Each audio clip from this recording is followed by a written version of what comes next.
কালী শব্দের অর্থ হল কাল বা কৃষ্ণবর্ণ।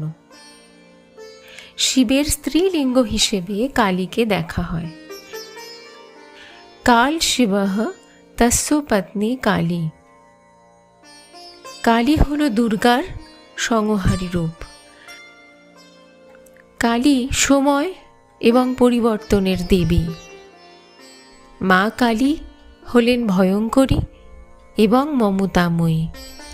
তার কালো রূপ অসীম শূন্যতার প্রতীক এবং সৃষ্টির প্রতীক। ওনার গলায় নরমুণ্ডমালা আমাদের অহংকার ত্যাগের কথা বলে। হাতে খড়গ দিয়ে তিনি ছেদ করেন অজ্ঞানতা, মোহ এবং লোভ। আর নিচে শায়িত মহাদেব আমাদের শেখান, শক্তি যখন সংযমহীন হন তখন শিব অর্থাৎ মঙ্গল তাকে শান্ত করেন। শ্রীরামকৃষ্ণ বলতেন, যিনি ব্রহ্মা তিনিই কালী। আমরা যখন বলি তমসো মা জ্যোতির্গময়া,